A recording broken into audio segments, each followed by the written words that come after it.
শুভ সকাল বন্ধুরা, কেমন আছো তোমরা সবাই? আশা করি খুব ভালো আছো। আজকে হচ্ছে বসন্ত পঞ্চমী, সকলকে সরস্বতী পুজোর অনেক অনেক শুভেচ্ছা। তার উপর আজকে 23শে জানুয়ারি নেতাজি জন্ম জয়ন্তী। সকাল 7টা বাজে উঠে পড়লাম, আগে পুজো টুজো করব, তারপরে রান্না করব। আর সোনুর আজকে অফিস আছে কিন্তু ও ছুটি নিয়েছে, ওই জন্য সকালবেলা অত রান্নার তাড়া নেই। আমি পরে রান্না করব, আগে ঘরের কাজকর্ম সেরে পুজো টুজো দিয়ে তারপরে রান্না করব। আর সরস্বতী পুজো মানেই যেন সরস্বতী পূজার দিন সব ছোট ছোট ছেলে মেয়েরা শাড়ি ধুতি পাঞ্জাবি এগুলো পরে তারপরে দেবী আরাধনায় মত্ত হয়ে মানে পুষ্পাঞ্জলি দিয়ে তারপরে স্কুল কলেজ যে যার মতন যায়, প্রসাদ খাওয়ানো হয়। আর এদিকে আমার ছেলেরাও উঠে বসে আছে, কারণ সকাল থেকেই এই সরস্বতী পুজোর জন্য সব বাচ্চা কাচ্চার গলা মানে সকাল থেকেই উঠে এটা আনবে ওটা আনবে, মানে ফুল মালা ঠাকুর মশাই, তারপরে মাইক বাজবে, মানে সব কিছু জোগাড় যন্ত্র করবে তারা। সকাল থেকেই চিৎকার চেঁচামেচি, তো ঘুম ভেঙে গেছে। তো উঠে আগে চাটা চাপা দিয়ে গেটটা খুলে নিই। দেখো সব বাচ্চারা, দেখো ঘরটা ছাতিয়ে নিয়েছি, বাইরে জলও তুলে নিয়েছি, বাইরেটা ধুয়ে দিয়ে এবার কাঁচা হলুদ নিম পাতা বাটবো, এর সঙ্গে সর্ষের তেল মিশিয়ে দেবো। পুরোটা লাগবে না, একটুখানি নিলাম, অনেকটাই হয়ে গেছে, 2-4টে নিলেই হয়ে যেত। দেখি এতটা যদি না লাগে দেবো না। হলুদটা বাটবো অল্প করেই, বেটে নিয়েছি, তোমাদের ঢালবো এবার। দেখো সর্ষের তেল দিয়ে নিয়েছি, আর এটা ভালো করে মেখে নিতে হবে, তারপরেই মাখা যাবে। স্নান করে চলে এসেছি একদম হলুদ টলুদ মেখে।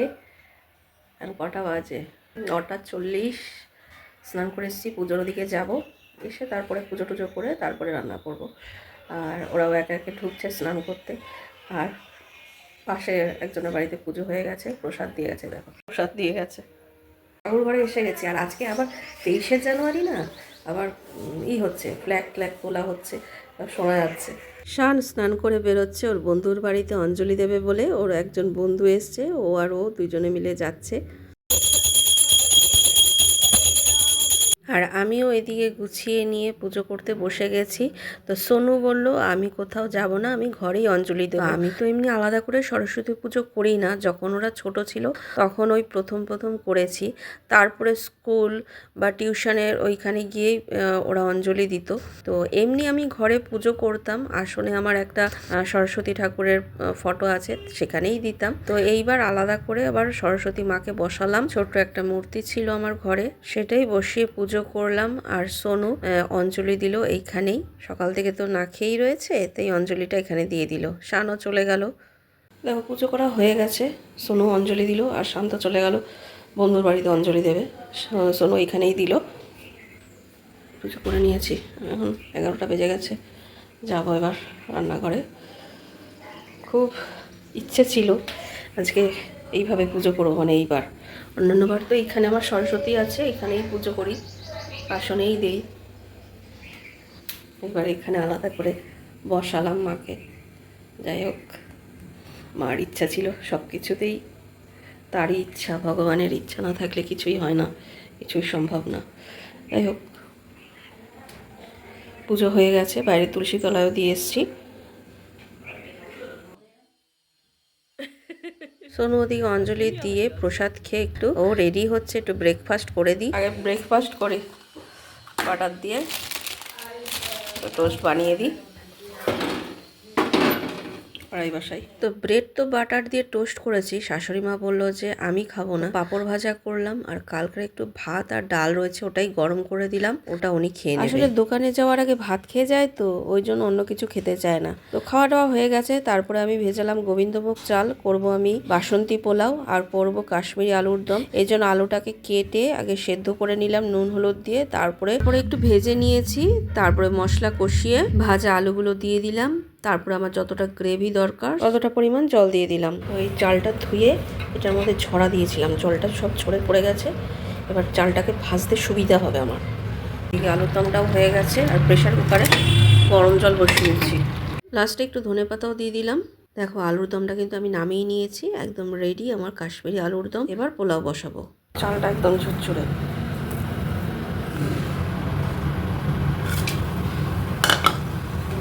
এদিকে চালটা ভেজে নিয়েছি, এদিকে এটা বসিয়ে দিয়েছি, ঘি দিয়ে দিয়েছি, আর জল তো গরম হয়ে গেছে। এদিকে পোলাও হয়ে গেছে, একটু গরম জল ছিল, ফুলকপিটা ভাপিয়ে নিই। এখন 2টো বাজে, আমার পোলাও আলুর দম অলমোস্ট রেডি। ফুলকপি ভাপিয়ে নিয়েছি, এবার ব্যাটারটা বানাবো, আর যখন খাবে ভেজে দেবো গরম গরম। সনুশানকে ফোন করলাম যে কোথায় আছে, শান্ত অঞ্জলি দিতে গেছিলো বন্ধুর বাড়িতে। তা শান বললো আমি আর দাদা একসঙ্গেই আছি, ওরা যেই ছোটোবেলায় স্কুলে পড়তো সেই স্কুলে গেছিলো, তো ওইখানে আজকে মানে সবাইকে খাওয়ানো হয়, যে যায় তাকেই প্রসাদ খাওয়ানো হয় বলে। আমরা গেছি স্কুলে, তো ওইখানেই আমরা কয়েকজন আরও বন্ধু মিলে গেছি ওই স্কুলে, মানে যারা যারা পড়তো আর কি, স্কুলে গিয়ে ওইখানে প্রসাদ খেয়েছে। তো এখন 2টো বাজে, এগুলো আমরা মানে বেশি করেই রান্না করেছি, রাতে হয়ে যাবে। তো বিকেলবেলা দেখি আমরাও বেরোতে পারি একটু, তো করে নিলাম একেবারে, আর ছেলেরা খেয়ে নিল। সোনু তো এখান থেকে বাটার টোস্ট খেয়ে গেছে, আর শান বলেছিল বাইরে ও কচুরি খেয়ে নেবে, জানি না কী খেয়েছে। তা প্রসাদ ওরা খেয়ে নিয়েছে। যাই হোক, এখন আমি একটা ভাজি, আমার হাজব্যান্ড ঘুমাচ্ছে, তো ওকে ডাক দিই। আর শাশুড়ি মাও এই মাত্র স্নান করে বেরোলো, ভেজে ভেজে এখন খেতে দিয়ে দেবো। আর শেষ পাতে খাওয়ার জন্য প্লাস্টিক চাটনি করেছিলাম পেঁপের, ওটা বার করে নিয়েছি, আর পাঁপড় তো আগেই ভেজে নিয়েছি। দেখো এখন এই কটা ভেজে নিচ্ছি, এইগুলো পরে ভাজবো, এখন আর ভাজবো না, ব্যাটারটা গোলা রইল। দেখো আমাদের 3 জনের আন্দাজে ভেজে নিলাম, আমরা এখন খাবো, আর ওগুলো রেখে দিলাম, পরে খাওয়া যাবে। দেখো বেশ সন্ধ্যে টন্ধে দিয়ে একটু রেডি হয়েছে, বেরোবো। সনুশান এসে গেছে প্রসাদ প্রসাদ খেয়ে বিকালবেলা, এখন বলছে একটুখানি খাবে। সোনু বলছে পকোড়া খাবে ফুলকপির, আর শান বলছে পোলাও আলুর দম খাবে। অল্প অল্প করে দিই, আর একটুখানি মায়ের ওইখানে যাবো ভাবছি। আমার বোন আসবে, বোনের মেয়ে আজকে হাতে করে দিয়েছে, স্কুলেই দিয়েছে, ও বাড়িতে করেনি, স্কুল থেকে, মানে ওই যে কিডস স্কুলে, ওখানে তো আর পড়াশোনা হতো না, খেলাধুলার মাধ্যমে সব কিছু শেখানো হতো। তা আজকে হাতে করেই হয়েছে ওর, ও ওইখান থেকে দিয়ে দুপুরবেলা বোধহয় ওদের অ্যাপার্টমেন্টে খাওয়া দাওয়া সেরে তারপরে এখানে এসে গেছে। তো এখন তো সন্ধ্যা হয়ে গেছে, মনে হয় এসে গেছে। তো মা বলছিল আসবি, তা আমি বললাম দেখি, তো ওই বেরোচ্ছি, একটু মানে নিয়েও যাব। আর শাশুড়ি মাও একটু একজনের বাড়িতে গেছে, তার বাড়িতেও পুজো হয়, যেতে বলেছিল, পাশের দোকানদার উনি বলেছিল যেতে, তো ওইখানে গেছে, উনিও চলে আসবে। আর সোনু শান এখন বাড়িতে আছে, সোনু বোধহয় বেরোবে, শান জানি না কী করবে। আমি আর আমার হাজব্যান্ড দুজনে মিলে বেরোবো এখন, তাই এদের খাবারটা জোগাড় করে দিই, তারপরে বেরোবো।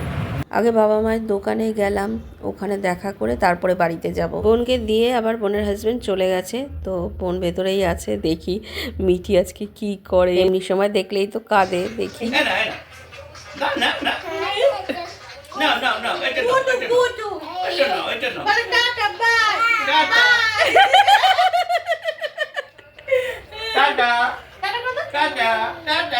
দেখলাম ও হাসছে, বাবা মেশোকে দেখে, বাপরে বাপ, এত লম্বা হচ্ছে না, স্কুলে যাচ্ছে, দেখি হাতে করে দিয়েছে। কি লিখেছো, কি লিখেছো তুমি?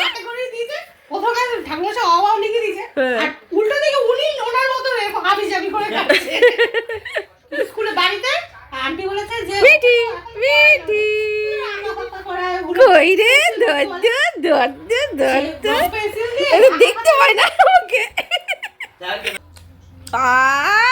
কি মিথ্যি, কি মিথ্যি। আমি একটা দিই, আমি একটা দিই, আমি একটা দিই, আমি একটা দিই।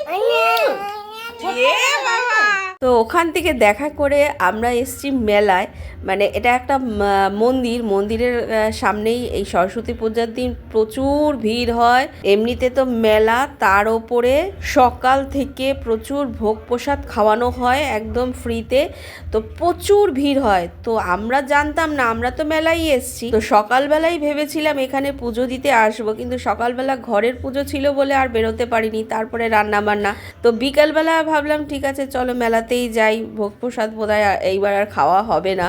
তো যাই হোক, তো মেলাতে ঘুরতে ঘুরতে আমরা এগিয়ে যাচ্ছি মন্দিরের দিকে। তো কিছু টুকটাক জিনিস কিনলাম, যেমন গোপালের 2টো ছোট ছোট আসন কিনেছি, একটা সোয়েটার কিনেছি, এরকম একটা লাইট কিনেছি।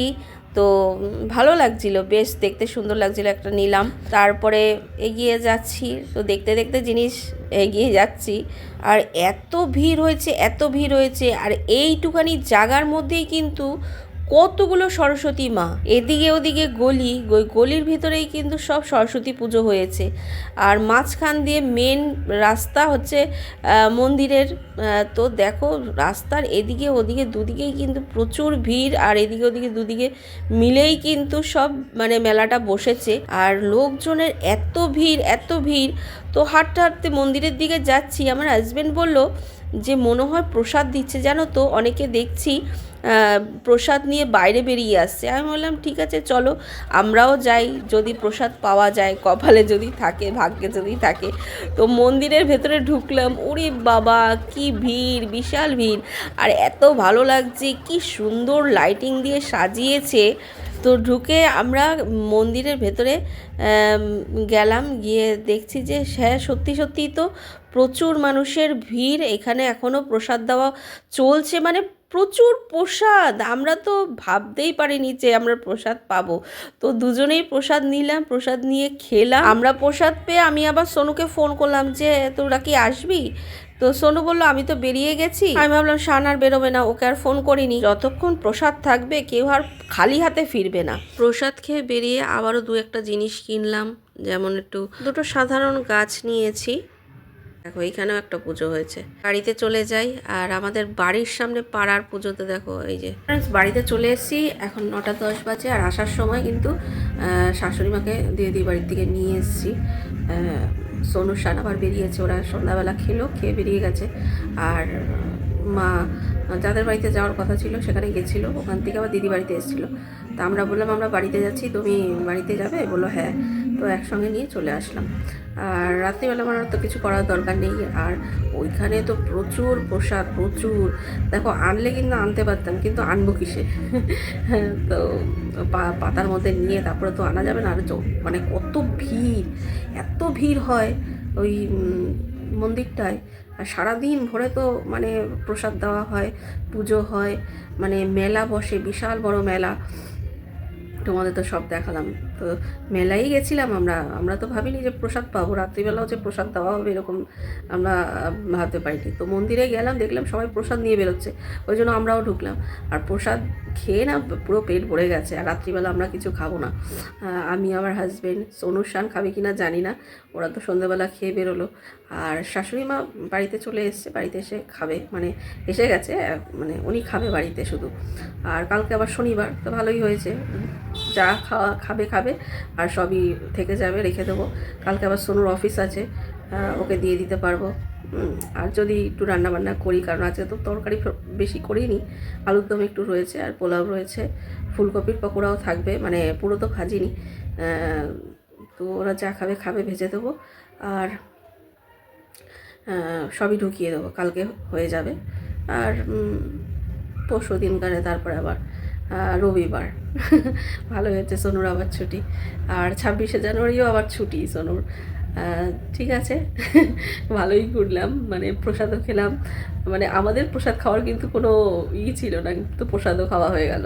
আর আজকে বসন্ত পঞ্চমী, সবাই ছোট থেকে একদম বড় সবাই শাড়ি পরা, মানে বাচ্চাদেরই দেখি শাড়ি পরে ঘুরে ঘুরে বেড়াচ্ছে, ওদেরই দেখতে ভালো লাগে। যাই হোক, আর আজকে মিটিকে দেখেও আমি অবাক হয়ে গেছি পুরো একদম। ও তো যা মানে কাঁদে, মানে আমার হাজব্যান্ডকে দেখলে বেশি কাঁদে আর কি। আমাকে প্রথম কাঁদে, তারপরে আবার ঠিক হয়ে যায়। কিন্তু আজকে ওর মেয়েকে দেখেও যে হাসাহাসি করেছে, আনন্দ করেছে, সত্যি আমার খুব ভালো লেগেছে। আর ওর হাজব্যান্ডও মানে খুব আনন্দ পেয়েছে। যাই হোক, আস্তে আস্তে ঠিক হবে, এখন বড় হচ্ছে তো ঠিক হয়ে যাবে। হ্যাঁ, খুব ভালো লেগেছে। তো ঠিক আছে ফ্রেন্ডস, সবাইকে বসন্ত পঞ্চমীর অনেক অনেক শুভেচ্ছা জানিয়ে আজকের ভিডিওটা এখানেই শেষ করছি। আবার দেখা হবে নতুন আরেকটা ভিডিওর সঙ্গে। ততক্ষণ পর্যন্ত খুব ভালো থেকো, সুস্থ থেকো। Good night, tata.